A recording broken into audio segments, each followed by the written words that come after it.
Chabad, with your permission. Bezat Hashem, let me say, maybe the biggest holiday is coming up, Hanukkah. The Ari has a calendar, how many days in a month are not so blessed, if we may say in a nice word. The worst month of the year is Tevet. There's a lot of days you should not act in business, make new decisions. The least bad days, if we may say, are on Kislev. Only 2 days. Even Adar, that we like to think, Purim is there. Adar is very happy month, has few bad days. Kislev only 2. And that Chachamim says because Hanukkah is so powerful, it clears bad energies. We'll see later how does it do it. So we have Hanukkah. How important Hanukkah is. The Gemara says like this. And Moshe opened the Mishkan upon command of HaKadosh Baruch Hu, every tribe sacrificed one day for Hashem. Brought goats, bulls, sheep, spices.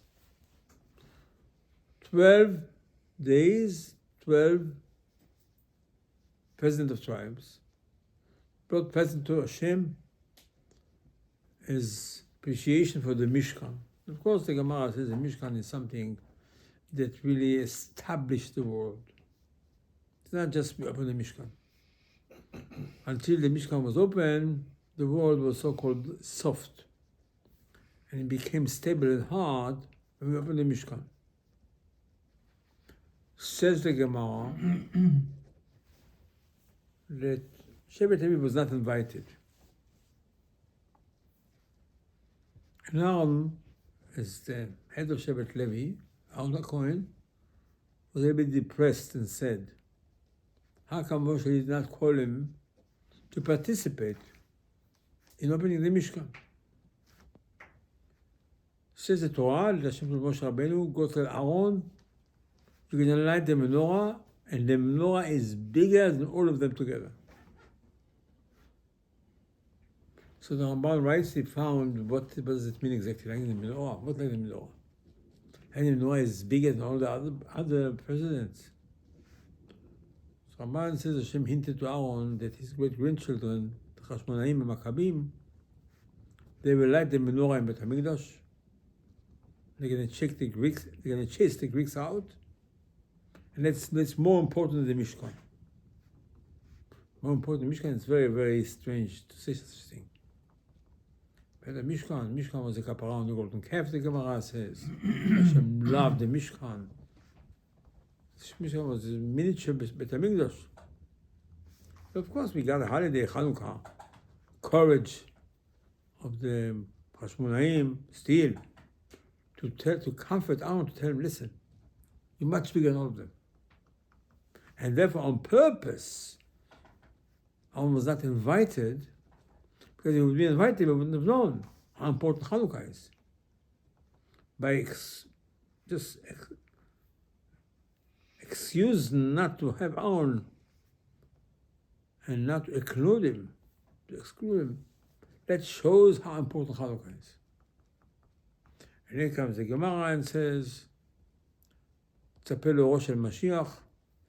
Hanukkah is a time that you should expect Mashiach. It's the high energy of Hanukkah is so big that expect Mashiach. It doesn't say it on any other holiday.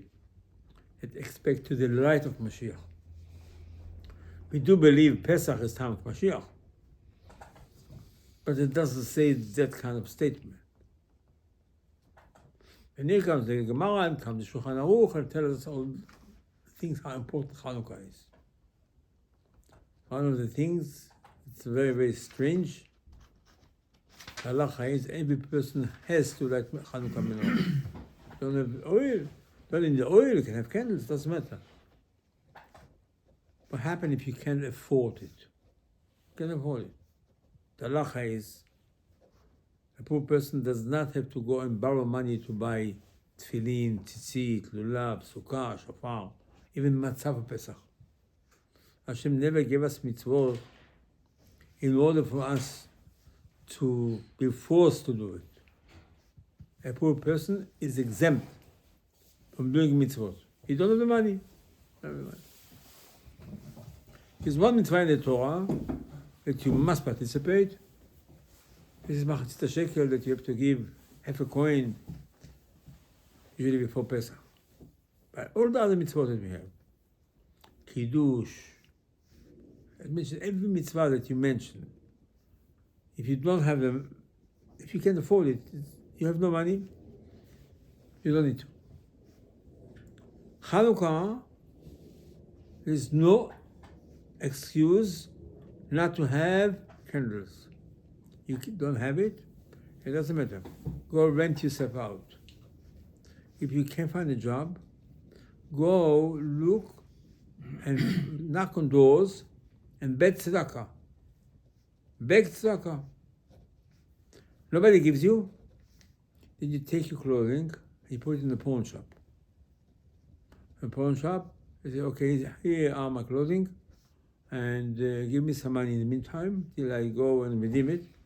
I must buy candles. Candles. That's to tell us how important it is.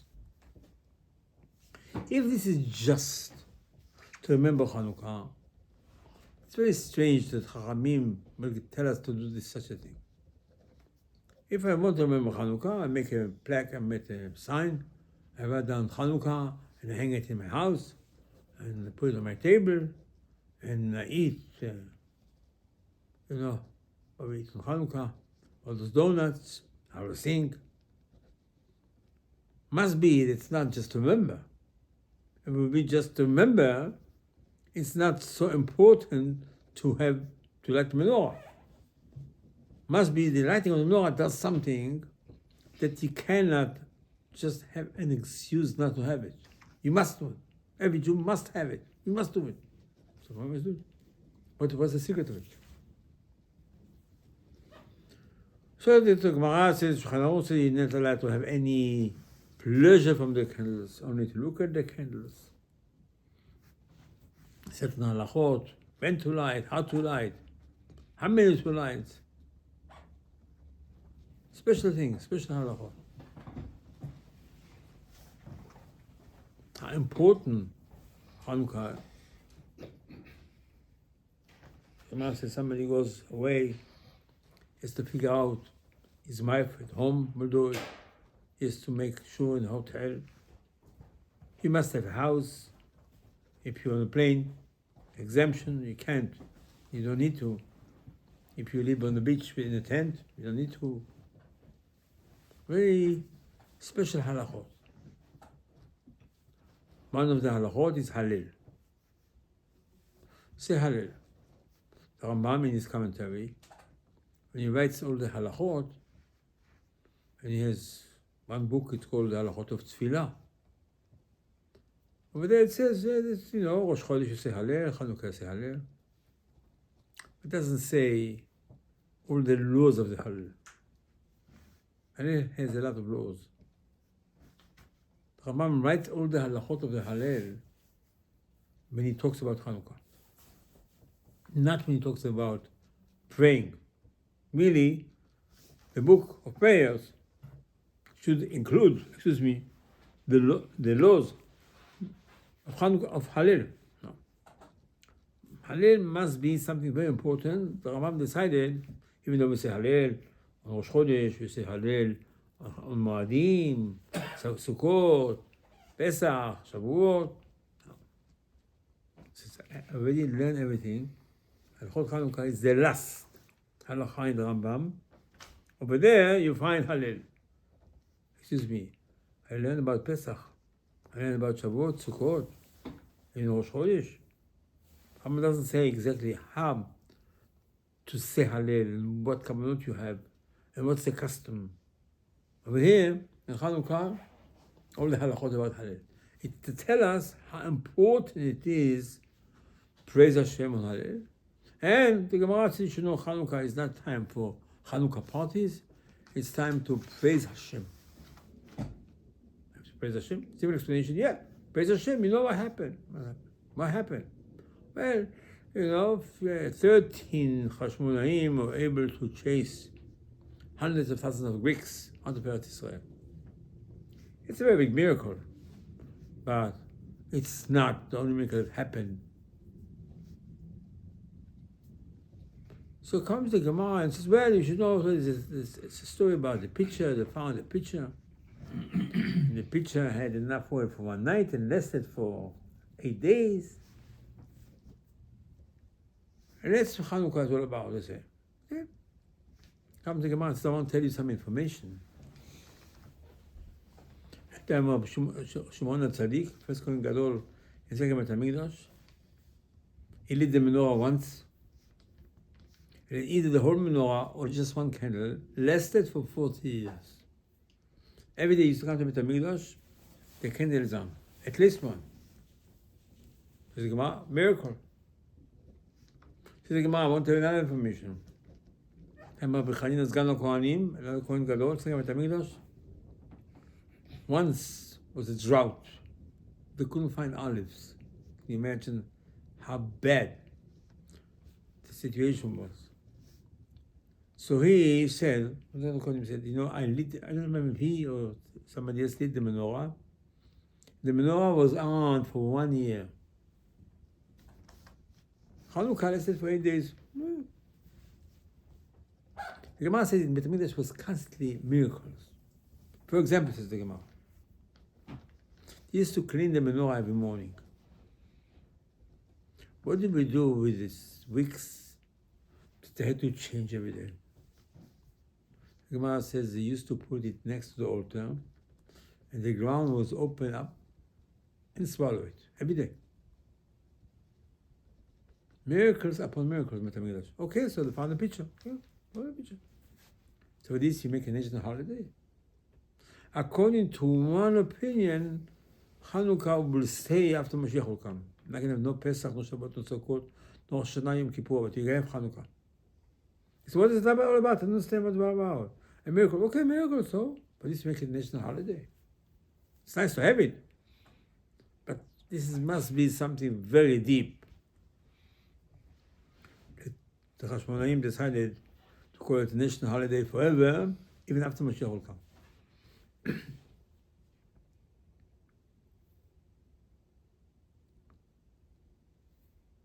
How important Hanukkah is. The Gemara says this being mentioned in the second sentence in the Torah.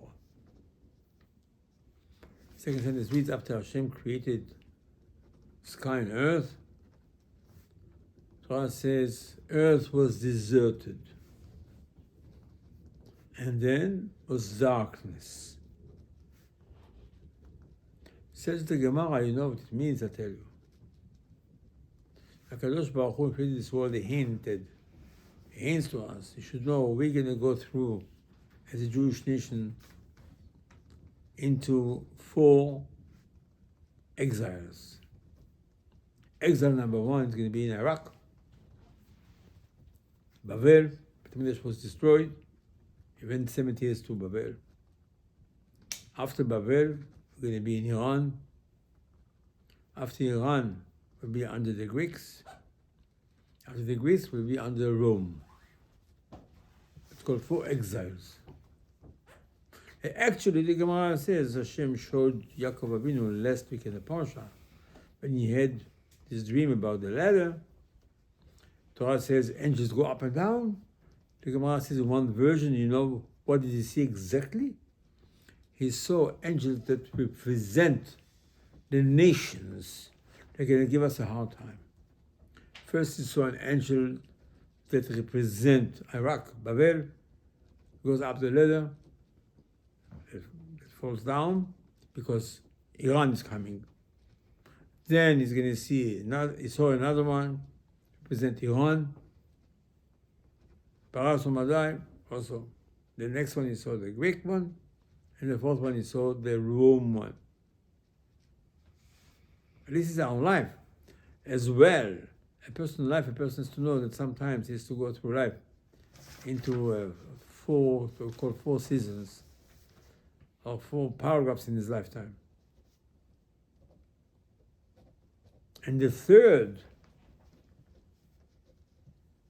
thing that Torah mentioned, the third thing that Yaakov saw, was the Greek one. The Greek one, the Torah described it as darkness. Choshech. That's the story in the Torah. How do you come and tell us like this? You should know the secret. We're busy now with those animals in Gaza. But the Gemara says as well, so emphasize it. It's not downstairs. It's upstairs. It's not President of the United States decided to send sheep and submarine and all these things. Shlomo Melech says, Lev melachim v'sarim biyad Hashem. When a person becomes a president, he has a superior upstairs that tells him what to say, what to do. People say, somebody was elected, and after elections, things changes. Well, he doesn't keep what he says, or he does certain things, sometimes does, sometimes doesn't. He's really handcuffs. That's the secret you should know of our life. It says really in the Torah, it says in the Torah, Moshe is about to have a fight, a war with Sichon. At that time, Hashem told him, look in the Shamayim, I want to show you the angel in Shamayim that represents that nation. It's not Gaza, and it's not America, and it's not China. The minute somebody was elected to be the head of the country, he is under his superior upstairs in Shamayim. And that's what Yaakov Avinu saw. The angel that represents Iraq and Iran and the Greek and the Greece and Rome goes up and down. It says everything is in their hands. You can't win. You have to win upstairs. That's really what Tefillot do. And people pray. So it means that Kadosh Baruch Hu takes some control on those angels upstairs. So God Mabinah says upstairs there is like a parliament upstairs. There's 70 representative of nations, 35 Arabs, 35 Rome. I don't. But besides this, the Torah tells us that's the situation where we had, as Hashem created this world, you have to know what it's all about. Here comes this week's parasha, and tells us a very strange situation. It says Yaakov is leaving his father-in-law's house, decided to send angels to talk to Esau. The question, how many angels? He says, sending angels, he wants to make peace with him. He wants him to be friendly with him. The Torah doesn't say what happened. But the Gemara tells us the angels came over there to Esau. Of course, dressed up as people, and they started hitting him. And he said, what is it all about? He said, who are you? And he said, why? And when he said, I'm Yaakov's brother, they stopped hitting him. As a warning to him that he shouldn't hurt Yaakov. That's how the Torah tells us. As well as says, Chas Shalom, a person should not ever think the Torah tells you stories. It's a sin. The Torah is not a book. The Torah is a secret and messages and a guide. The Torah tells you, look what happened. Yaakov is sending angels to Esau.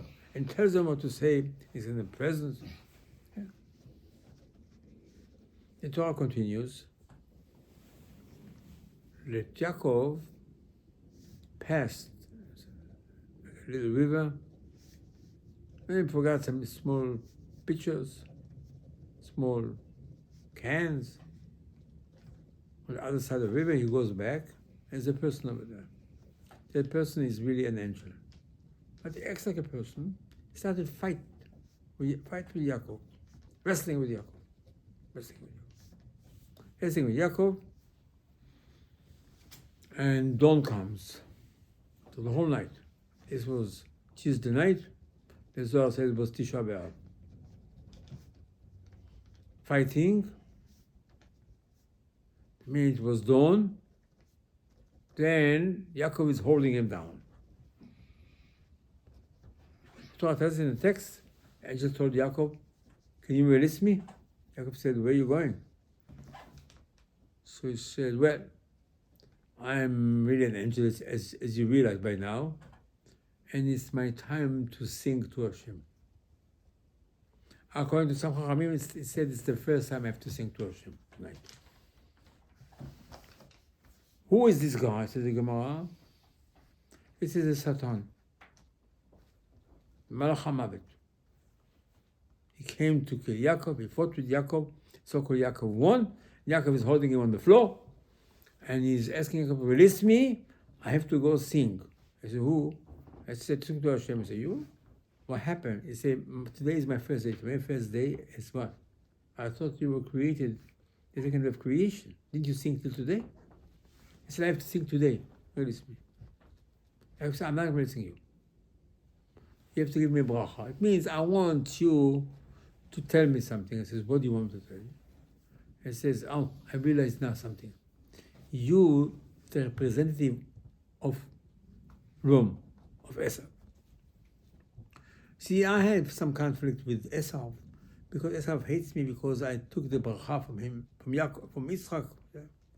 You, as the superior, you're going to agree on the blessings. Automatically, you fly and you go and you penetrate into Esau's head and you tell Esau, leave him alone, it's okay. Can you do it for me?" So the angel said, "No, I can do it. Hashem will do it later." I said, No. In the text, you can't do it now. Okay. So the angel said, "Okay. Your name is going to be changed. So it means changed to Israel.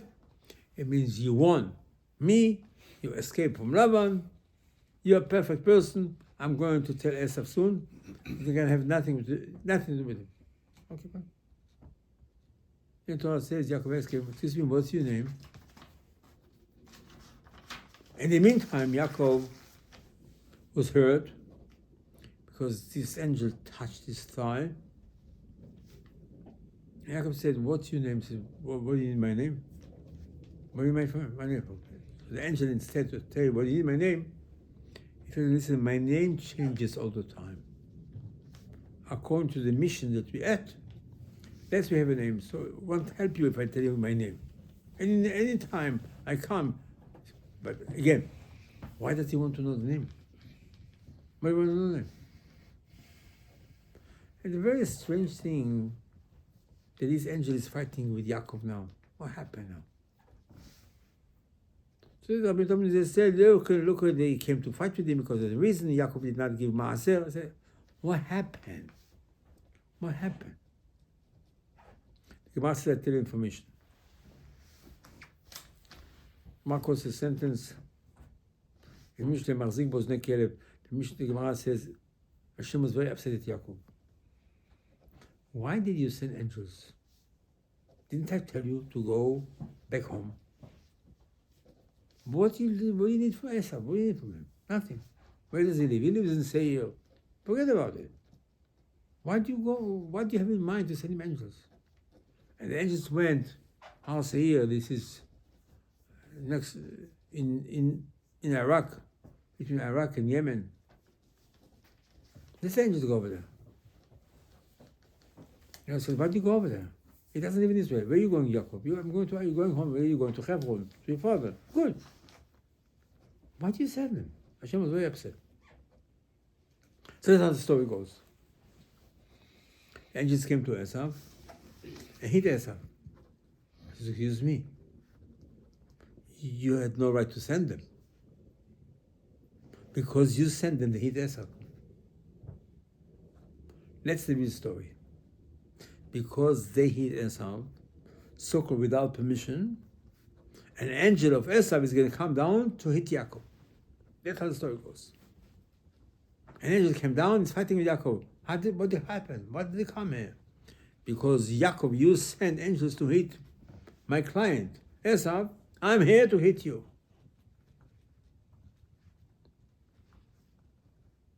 He says, what is it all about? The secret behind it is like this. An angel has few suits. It's the same angel. For any mission that he has, it's a different suit. Even though that he was appointed for that mission, but Hashem gives him so-called a special garment to wear.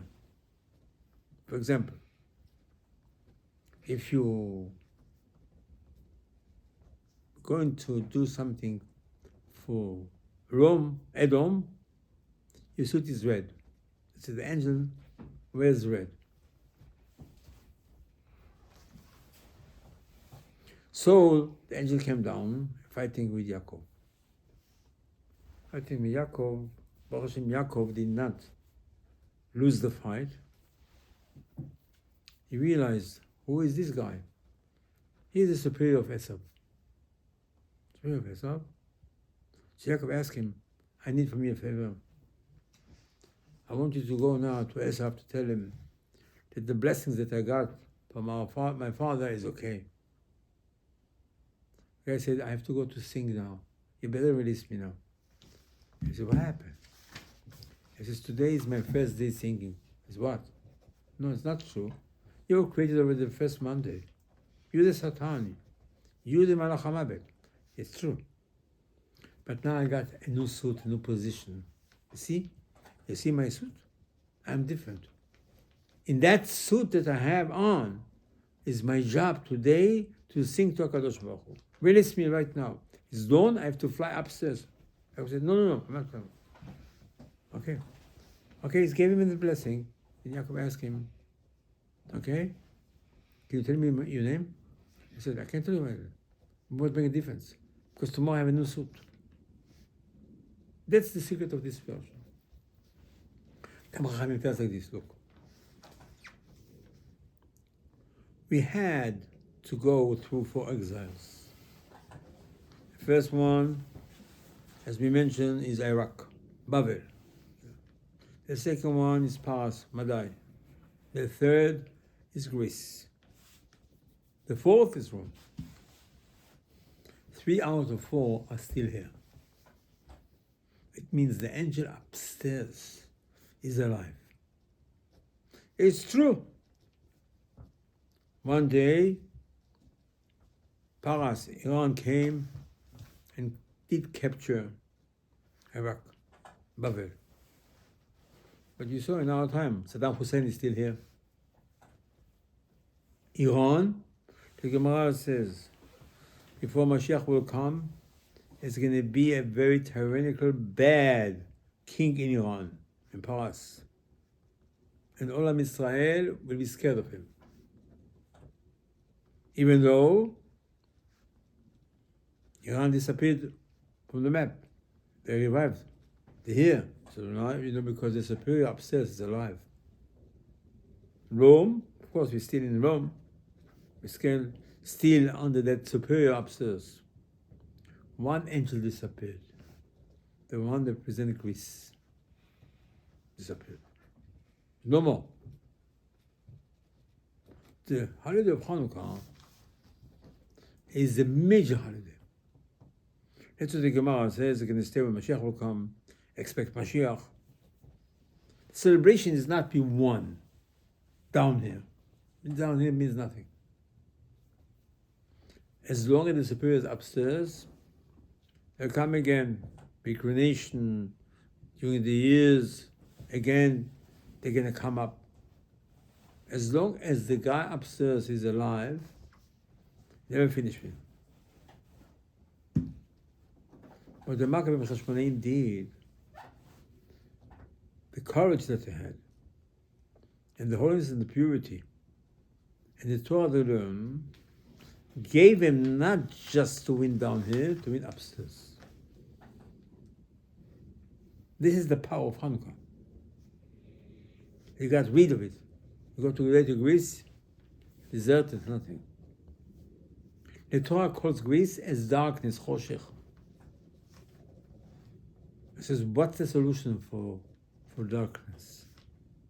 Light. The first creation was light. That creation was against the darkness. Gemara says, who is darkness? Gemara says, Greece is darkness. It means like this. As long as Greece was here on the map, there's darkness. And they're going to come again, they're going to come again, they're going to do the same things, the same decrees, again and again and again.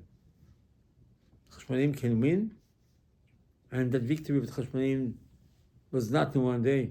We do celebrate Hanukkah on the 25th of Kislev, but this was not a victory completely. It took years till we got rid of all of them. But eventually, we didn't get rid of them. We got rid of the angel upstairs. So a person that's known his lifetime, Chachamim tell us, that every person has an angel upstairs. If sometimes a person has a hard time, it's not because he has a hard time, because his angel upstairs does not supply him with whatever he needs. And our connection to HaKadosh Baruch Hu is via our angel. That each one of us has an angel upstairs. And then each nation has an angel. Hanukkah, Chachamim say, I'll tell you what it is. You light the menorah. What do you have in mind? It's not to remember what happened. To remember what happened, you don't have to go and sell yourself and rent yourself and put your clothing in a pawn shop to get some candles. What you do is actually, you light the darkness. The darkness, okay. I don't see any darkness right now. There's no more grace. I must tell you what it is. How did Hashem light? How did Hashem light the first light? One says Hashem himself is energy, and Hashem so-called lit the world with his energy. Chase the darkness. That's the first creation. And it says, where is this light now? The one says, this light Hashem took it away. And instead Hashem created sun and moon. But this is the light of Mashiach. This is the light it's going to have when Mashiach will come. Likewise, the Chashmonaim were able, so-called, to light the world by chasing those people. What happened was the darkness that mentioned in the Torah disappeared. Hashem was kind to us and gave us a sign. The Chashmonaim would find a little pitcher of oil in a nest. It's to tell you what? To tell you that Hashem is looking for us to light the original light. It's not to remember what happened. To remember what the act can do. By us keeping the mitzvot, by us having courage to do mitzvot to Hashem, stay pure and holy, we so-called, we ignite the menorah, we ignite light. They don't light the menorah on Hanukkah, okay, I remember. For this I don't have to go and borrow money and rent myself to buy a little candle. No. Actually you light. Actually you connect yourself to the original light. The original light pushes away the darkness from the world. The Gemara says the darkness, what is in darkness? Gemara says, I'll tell you what darkness means. The Greeks made our eyes dark. What does this mean exactly? Our connection to Kadosh Baruch Hu is via our eyes. The Gemara says, based on the sentence in Megillat Echa, a blind person considered dead. Dead is not dead. What's dead? He did a very good job. He's very capable. No. The Gemara says, you dead? Exemption for the mitzvot. One opinion is exemption for all the mitzvot, even from the ones that we're not supposed to do. You can have non-kosher food. You can drive on Shabbat. One of the opinions. He's dead. A dead man is not obligated to do mitzvot. So why is he dead man? He's not a dead man. Nothing's wrong with him. So he can see well. Okay. He hears well. Yeah. He speaks. Good. He's smart. He's genius. Genius. He can be the president of General Motors. He just doesn't see. Okay, doesn't see. So, what's it? Consider dead. מחשכים משיבני. כמתי העולם. פסוק אליך. So what's the secret behind it? Our connection to HaKadosh Baruch Hu is via our eyes. If a person is blind, there's no connection to Hashem. You're a very nice person. There's no connection. Then you don't have to keep the mitzvot. No lulav, no tefillin, nothing, no Shabbat. No. Maybe again, not even things it's not supposed to do. Nothing. Because you're not connected. And this is what the Greeks did to us. Gemara says they made our eyes blind. החשיכו עיניהם של ישראל. What do you mean? What it means? If you have no connection to Hashem, it means your decisions are not really the right decision. Make mistake in life. I made a mistake. I bought this tax, I bought this house, I bought this car, I went over there. What happened? What happened? You didn't have the right connection with Hashem. Hashem is ways. You don't need ways on the telephone. Hashem tells you where to go. Yeah. That is our power. The eyes is power. It's our eyes of Yosef Tzaddik. Hanukkah is to tell you light. Light the world, light your own eyes. You light the menorah, you just look at the candles. For a second is enough. You have to sit down next to the candles and look at them. 2 minutes, 1 minute, just when you light it. What was the come on now? I want to light my eyes. I want to light the eyes of Am Israel. You know, we are connected. We need our soldiers to know what to do, to make the right decision. It's from Hashem. Via the vehicle is our eyes. Hanukkah is the holiday of the eyes. Because the Greeks, that's what they did. They darkened our eyes. Hashem showed us the miracle. We found a picture. That picture, to light the menorah, is not to light the menorah. It's via the menorah our eyes light. Our decisions are right. We never make a mistake. Some people have certain talent. You look at the menorah, they can figure out things, what's going to happen. They can figure out business, they can figure out other things. Because you're connected yourself now to original light. And that's the light Hashem wants us to have. But you can have it with pleasure, with kindness of Hanukkah. That's what it is. Just thank Hashem, Hallel, Hallel, thank Hashem. Thank Hashem. No parties, no nothing. Thank Hashem, get connected to Hashem. The Simcha of the Hallel, the Simcha of Hanukkah gets your eyes to be connected to HaKadosh Baruch Hu. And that's what Chachamim say, Hanukkah will stay after Mashiach will come. Because that's the connection. And as the Gemara says, you know, Hashem wants you to come to Beit HaMikdash 3 times a year if you live far away. The Gemara says, what happens if somebody is blind? The Gemara says, no, you don't have to come. You come to Beit HaMikdash? What's the problem exactly? Okay, I'm blind one eye. Don't come. I said, why? I see you very well. Hashem wants you to be connected to Him. Now, sorry. Doesn't matter why. One eye is blind, don't come. So we say, Hashem, you want to come? You're more than welcome to come. but no obligation to come. You may not connect yourself to Kadosh Baruch Hu. Hashem wants us to be connected. Our eyes is the connection. The holiday of the eyes is Hanukkah. It's the holiday of the Moadim, of the Chagim. Every Moed is connected to another limb that we have in our body. The most important thing in our body, the eyes. Without eyes, you're dead. No connection. We want to have a connection. As the Gemara says, the idea of this world to be connected to Hashem, and let's say the Gemara says the idea of Mashiach, collect all of Israel, bring it to Yerushalayim, Amen.